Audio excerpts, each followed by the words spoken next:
नमस्कार, जनता टीवी देख रहे हैं आप। मैं हूं आपके साथ अमन त्रिपाठी। बुलेटिन में बात होगी कुछ अहम खबरों की। उत्तराखंड सरकार तीर्थाटन और पर्यटन को साल भर बढ़ावा देने के लिए शीतकालीन यात्रा पर जोर दे रही है। मुख्यमंत्री पुष्कर सिंह धामी ने सभी व्यवस्थाएं दुरुस्त रखने के निर्देश दिए हैं और साथ ही उन्होंने कहा कि शीतकालीन यात्रा के सकारात्मक परिणाम मिल रहे हैं और इससे रोजगार बढ़ेगा। साथ ही सीएम धामी ने देशवासियों से शीतकालीन यात्रा के लिए उत्तराखंड आने की अपील भी की है।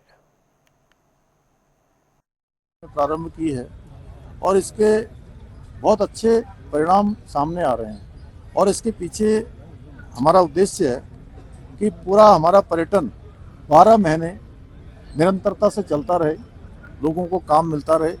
होटल हों, चाहे हमारे गाड़ी वाले हों, ढाबे वाले हों, अन्य काम करने वाले हों, जो भी हमारे राज्य की व्यवस्था को चलाने वाले हैं, पर्यटन व्यवस्था को, चार धाम यात्रा को, अन्य जो हमारी यात्राएं हैं जो संचालन करते हैं, उनका काम निरंतरता से 12 के 12 महीना चलता रहे।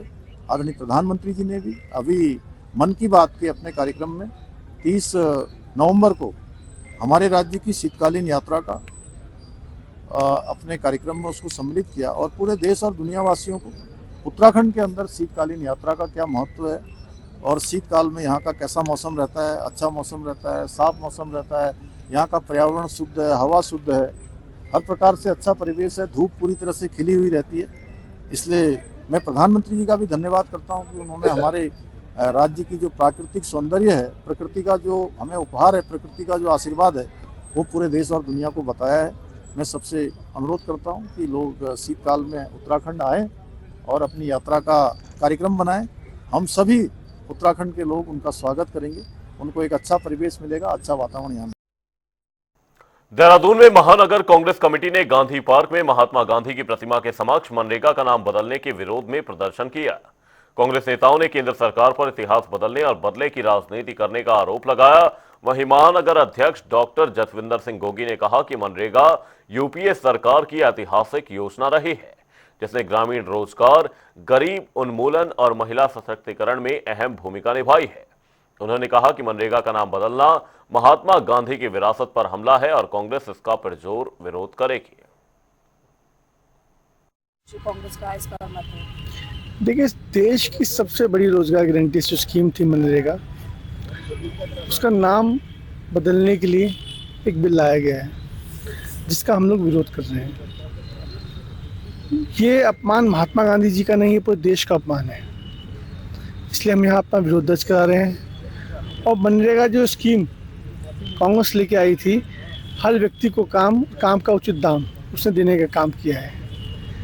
हम किसी स्कीम आप और स्कीम लाइए, लेकिन महात्मा गांधी के नाम की जो स्कीम आप दूसरे नाम पे बदलने के प्रयास कर रहे हैं, ये बहुत शर्मनाक बात है। इसका हम लोग विरोध दर्ज कर रहे हैं और पूरे देश जो आपने कृत्य किया है, पूरा देश इसके लिए उनको माफ़ी नहीं देगा। उत्तराखंड शासन के जन जन की सरकार जन जन के द्वार अभियान के तहत जिले की न्याय पंचायतों में विशेष कैंप लगाए जाएंगे। इन शिविरों के माध्यम से केंद्र और राज्य सरकार की जन कल्याणकारी योजनाओं का लाभ आम जनता तक पहुंचाया जाएगा। बीजेपी प्रदेश प्रवक्ता मथुरा दत्त जोशी ने बताया कि यह अभियान 45 दिनों तक चलेगा जिसमें मंत्री, विधायक और सांसद भाग लेंगे। प्रदेश की लगभग 970 न्याय पंचायतों में बहुउद्देशीय शिविर लगाकर जनता की समस्याएं सुनी जाएंगी और उनके समाधान की स्थिति का भी आकलन किया जाएगा। कैसे इस कार्यक्रम को देख रहे हैं कि सरकार अब जो है जनता के द्वार भारतीय जनता पार्टी के कार्यकाल में जा रही है? देखिए, जन जन की सरकार जन जन के द्वार कार्यक्रम चलाया जा रहा है जिसमें सरकार की और राज्य सरकार और केंद्र सरकार की जो जन कल्याणकारी योजना है उनको आम आदमी तक पहुंचाने के लिए न्याय पंचायत स्तर पर कार्यक्रम आयोजित किए जाएंगे और बहुउद्देशीय कैंप होंगे।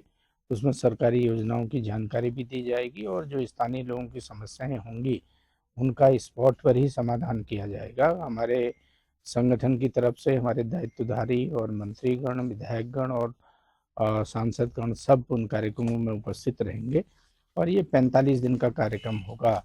970 के लगभग हमारी न्याय पंचायतें हैं। प्रत्येक न्याय पंचायत स्तर पर बहुउद्देशीय कैंप लगाए जाएंगे और उसका जनता की क्या समस्याएं हैं ये भी जानने का प्रयास किया जाएगा, कितनी समस्याओं का समाधान हुआ ये भी जानने का प्रयास किया जाएगा बहुत अच्छा कार्यक्रम है। स्वयं माननीय मुख्यमंत्री जी भी बहुत से जनपदों में उपस्थित रहेंगे, सरकार के मंत्रीगण भी रहेंगे और हमारे जितने दायित्वधारी हैं वो भी रहेंगे, और जिलाधिकारी और सीडीओ और अन्य जिला स्तरीय अधिकारी हैं उनको भी उसमें सम्मिलित किया जाएगा। और दोनों मंडलों के जो कमिश्नर हैं वो उनके उस कार्यक्रम को कोऑर्डिनेट करेंगे। उनके कोऑर्डिनेटर समन्वय उनको बनाया गया है। वो रोज कितने कैंप कहाँ कहाँ लगे हैं इसकी जानकारी भी सरकार को उपलब्ध कराएंगे। खटीमा में विधायक और उपनेता प्रतिपक्ष भुवन चंद्र कापड़ी ने जघन्य हत्याकांड को लेकर प्रेस कॉन्फ्रेंस कर घटना की निंदा की। उन्होंने मृतक तुषार शर्मा के परिजनों को 10 लाख मुआवजा, एक नौकरी और घायलों को सहायता देने की मांग की। साथ ही उन्होंने बढ़ते अपराध और नशे के कारोबार पर चिंता व्यक्त करते हुए दोषियों को कठोर सजा और कानून व्यवस्था को मजबूत रखने की अपील भी की। विगत 3-4 दिन पहले खटीमा में एक बड़ा जघन्य अपराध हुआ है जिसमें तुषार शर्मा नाम के एक युवक की हत्या हुई है। और खटीमा हमारा एक शांत, पहले तो मैं कहूँगा कि उत्तराखंड देवभूमि हमारी बहुत शांत प्रिय और बहुत जो है आपसी प्रेम से रहने वाले लोग यहाँ हैं, और खटीमा भी बहुत शांत और बहुत जागरूक है। तुषार हत्याकांड के आरोपियों को पुलिस ने गिरफ्तार कर लिया है। मैं पहले तो पुलिस प्रशासन को इस बात के लिए बहुत बहुत बधाई देता हूं। एक अभियुक्त को छोड़कर 3 अभियुक्तों को अभी तक वो गिरफ्तार कर चुके हैं।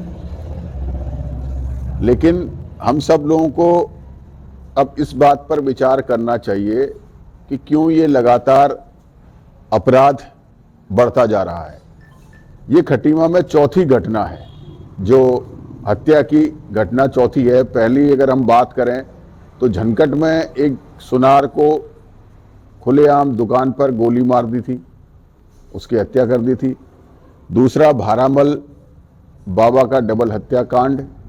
तीसरा अभी एक युवती को मारकर जो है एक कट्टे में बंद कर डाला गया। और चौथा तुषार हत्याकांड जिसमें 2 हमारे भाई अभय और सलमान गंभीर रूप से घायल भी हुए हैं। परिवार को राज्य सरकार आर्थिक रूप से कम 10 लाख रुपए की सहायता करे, जिससे कि उसकी माँ, पिताजी, उसके पत्नी और भाई सबको कुछ सहयोग मिल सके और वो दोबारा अपने आप खड़े होकर कुछ शुरुआत कर सकें। और उसके परिवार से एक व्यक्ति को सरकार ने नौकरी देनी चाहिए।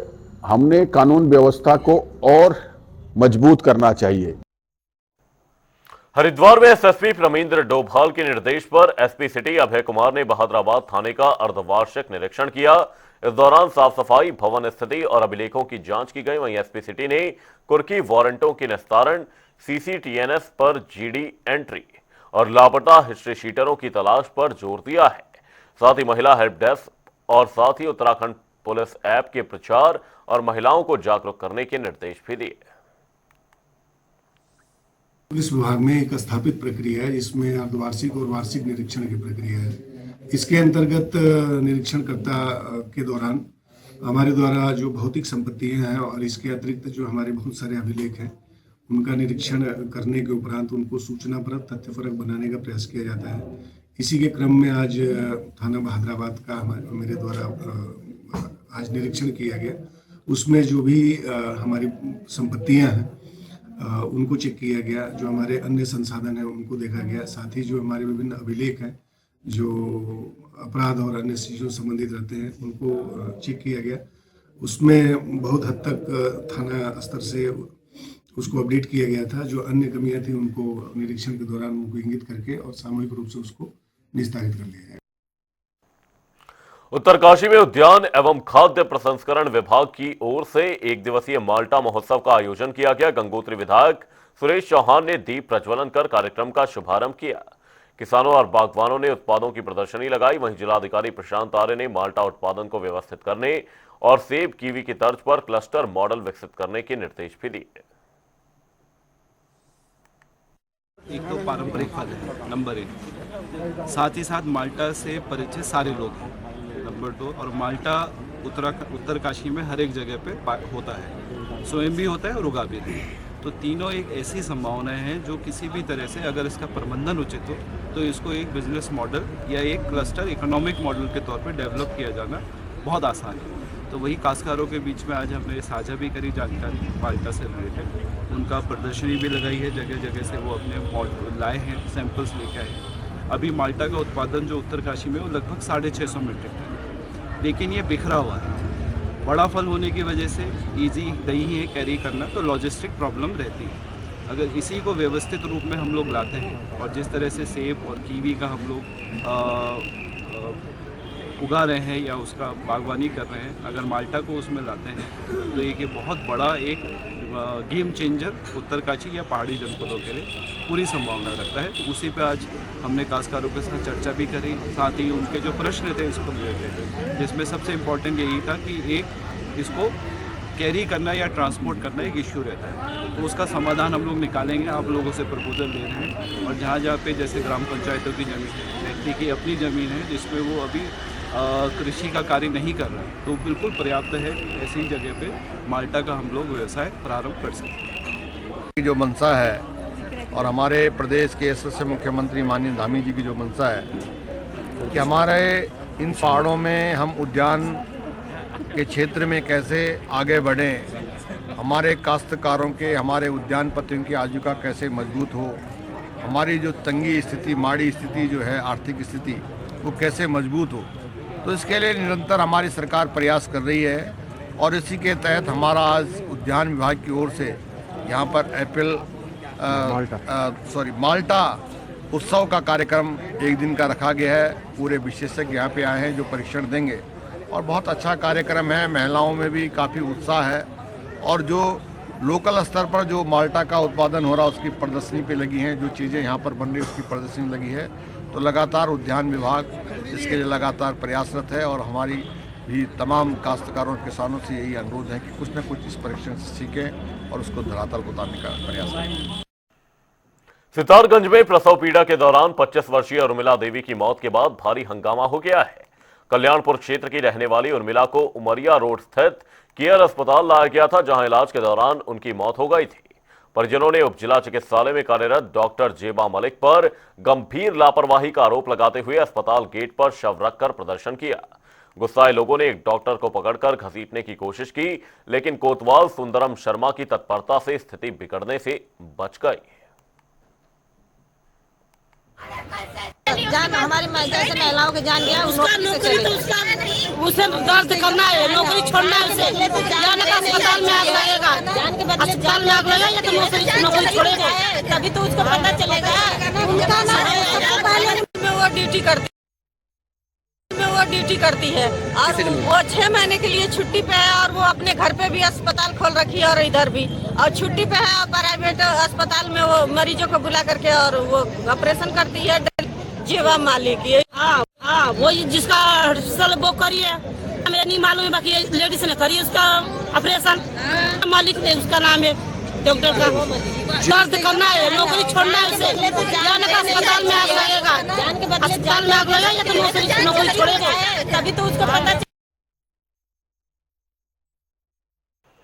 हरिद्वार के थाना सिटकुल क्षेत्र में लगातार हो रही दोपहिया वाहन चोरी की घटनाओं पर हरिद्वार पुलिस ने बड़ी कार्रवाई की है। वरिष्ठ पुलिस अधीक्षक रमेंद्र सिंह डोभाल के निर्देश पर गठित विशेष पुलिस टीम ने वाहन चोर गिरोह का खुलासा करते हुए कुल 14 चोरी की मोटरसाइकिलें बरामद की हैं।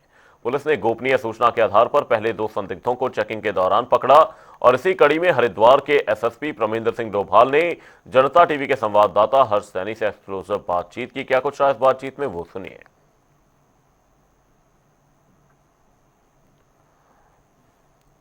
हरिद्वार पुलिस के द्वारा दोपहिया चोरी के वाहनों को बरामद कर चोरों की गिरफ्तारी हुई है। इसी का खुलासा आज हरिद्वार के एसएसपी परमिंदर सिंह डोभाल जी ने कर दिया है। सर, कितनी बड़ी चुनौती रही है पूरी टीम के लिए? देखिए, वाहन चोरी पिछले कुछ समय से लगातार हरिद्वार में हो रही थी और सिटकुल क्षेत्र, रानीपुर क्षेत्र लगातार इससे प्रभावित भी था। इसको ध्यान में रखते हुए एसपी सिटी, हमारे सीओ सदर और एसओ सिटकुल, इनकी टीम लगातार प्रयास कर रही थी। मैं बिल्कुल इन सभी को बधाई देता हूं। इनके द्वारा बहुत अच्छे इसमें नतीजे सामने आए हैं, जिसमें आज 14 बाइक्स इनके द्वारा बरामद की गई हैं और सबसे बड़ी बात यह है उसमें से 8 जो बाइक्स चोरी सिटकुल थाने से ही विभिन्न तिथियों में हुई थी, उनको रिकवर किया गया है। बाकी 6 अन्य बाइक्स के बारे में भी पता लगाया जा रहा है। मुझे निश्चित तौर पर मैं कह सकता हूँ इसमें अन्य और भी बाइक इसमें मिलेंगी। सर क्या जनपद के ही आरोपी बताए जा रहे हैं या कहीं अन्य स्थान से? तो और सर सवाल ये भी है कि क्या सर इनकी कोई शिनाख्त अभी हो पाई है सर पुलिस की? देखिए, इसमें 4 आरोपी अभी तक पकड़े गए हैं, जिसमें एक हिस्ट्री शीटर, इसी थाने से एक हिस्ट्री शीटर है। 3 अन्य अभियुक्त जो है विभिन्न स्थानों में हरिद्वार जनपद के ही रहने वाले हैं और इनका पूर्व में आपराधिक इतिहास काफी बड़ा आपराधिक इतिहास है, जिसमें 19 मुकदमे हैं, किसी पे 15 मुकदमे हैं। चारों ही अभियुक्तों के खिलाफ दर्जनों मुकदमे कायम हैं। ये मैं बिल्कुल निश्चित तौर पर पुलिस को, थाना पुलिस को बधाई देता हूं। उनके द्वारा ऐसे लोगों की लगातार निगरानी की जा रही थी और इस निगरानी का ही नतीजा है कि इनके द्वारा जो वाहन चोरी जो इनके द्वारा की गई थी वो बरामद की गई है। सर अंतिम सवाल लेंगे, क्या आने वाले समय में भी इस प्रकार लगातार हरिद्वार पुलिस बड़े बड़े खुलासे कर रही है, क्या आने वाले समय में कोई बड़ा खुलासा सर? देखिए, हरिद्वार पुलिस सबसे महत्वपूर्ण यह है कि जो आम जन का अगर भरोसा हरिद्वार पुलिस पे है तो बिल्कुल हम निश्चित तौर पे जो भी हमारे पास चुनौतियां आएंगी उसका खुलासा हम करेंगे और इस चुनौती में जो भी हमारे पास इनपुट्स आएंगे उसके आधार पर आगे की जो कार्रवाई है वो सुनिश्चित की जाएगी। सर आम जनता से कोई अपील? मैं आपके माध्यम से सभी लोगों से ये अपील करूंगा कि खासकर जाड़ों के समय में, सर्दी का मौसम है, इस समय जब भी आप घर को बाहर छोड़ के जाते हैं निश्चित तौर पर आप निकटवर्ती पुलिस स्टेशन को बताइए, ताकि अगर रात के समय अगर आप बाहर निकलते हैं तो पुलिस के संज्ञान में ये बात होनी चाहिए और जो भी पुलिस के हमारे वहाँ पर गश्त पार्टी है, पिकेट पार्टी है, उनके लगातार आप संपर्क में बने रहें। तो बाइक चोरी के इस बड़े लूट चोरी कांड का हरिद्वार के एसएसपी परमिंदर सिंह डोभाल ने खुलासा कर दिया है। जनता टीवी के साथ एक्सक्लूसिव बातचीत कर उन्होंने पूरे मामले को स्पष्ट किया है। अपने सहयोगी के साथ मैं हर्ष सैनी, जनता टीवी के लिए हरिद्वार। खटीमा में हुए जघन्य हत्याकांड को लेकर विधायक और उपनेता प्रतिपक्ष भुवन चंद्र कापड़ी ने प्रेस कॉन्फ्रेंस कर घटना की निंदा की। उन्होंने बताया कि इस घटना में तुषार शर्मा की दर्दनाक मौत हुई है। 3 आरोपियों की गिरफ्तारी पर उन्होंने पुलिस की कार्रवाई की सराहना की है, लेकिन खटीमा में बढ़ते अपराध और नशे के कारोबार पर गहरी चिंता व्यक्त की। कापड़ी ने मृतक के परिजनों को 10 लाख रुपए की आर्थिक सहायता, एक सदस्य को नौकरी, घायलों को 1-1 लाख रुपए देने और दोषियों और नशा कारोबारियों पर कड़ी सजा करने की मांग की और साथ ही उन्होंने कानून व्यवस्था मजबूत रखने और अपराध रोकने के लिए राज्य सरकार से ठोस योजना बनाने की अपील भी की है। ये विगत 3-4 दिन पहले खटीमा में एक बड़ा जघन्य अपराध हुआ है, जिसमें तुषार शर्मा नाम के एक युवक की हत्या हुई है और खटीमा हमारा एक शांत, पहले तो मैं कहूँगा कि उत्तराखंड देवभूमि हमारी बहुत शांत प्रिय और बहुत जो है आपसी प्रेम से रहने वाले लोग यहाँ हैं और खटीमा भी बहुत शांत और बहुत जागरूक है। तुषार हत्याकांड के आरोपियों को पुलिस ने गिरफ्तार कर लिया है। मैं पहले तो पुलिस प्रशासन को इस बात के लिए बहुत बहुत बधाई देता हूं। 1 अभियुक्त को छोड़कर 3 अभियुक्तों को अभी तक वो गिरफ्तार कर चुके हैं, लेकिन हम सब लोगों को अब इस बात पर विचार करना चाहिए कि क्यों ये लगातार अपराध बढ़ता जा रहा है। ये खटीमा में चौथी घटना है, जो हत्या की घटना चौथी है। पहली अगर हम बात करें तो झनकट में एक सुनार को खुलेआम दुकान पर गोली मार दी थी, उसकी हत्या कर दी थी। दूसरा भारामल बाबा का डबल हत्याकांड। तीसरा अभी एक युवती को मारकर जो है एक कट्टे में बंद कर डाला गया। और चौथा तुषार हत्याकांड, जिसमें 2 हमारे भाई अभय और सलमान गंभीर रूप से घायल भी हुए हैं। मैं आज तुषार के घर भी होकर आया, अभय जो लौट गए हैं उनसे ही मिलकर आया और सलमान के पिताजी से ही मुलाकात करी। सलमान अभी भोजीपुर आया, शायद आज तक आ जाएं। हरिद्वार में ऑपरेशन रिकवरी के तहत पुलिस को बड़ी सफलता मिली है। कोतवाली नगर पुलिस ने CIER पोर्टल की मदद से 100 खोए हुए मोबाइल फोन बरामद किए, जिनकी कीमत करीब 50 लाख रुपए है। आपको बता दें, उत्तराखंड समेत यूपी, बिहार, गुजरात, तमिलनाडु और विदेश हांगकांग से भी मोबाइल मिले हैं। वहीं एसएसपी परमिंदर सिंह डोभाल के निर्देशन में बरामद फोन उनके मालिकों को सौंपे जाएंगे।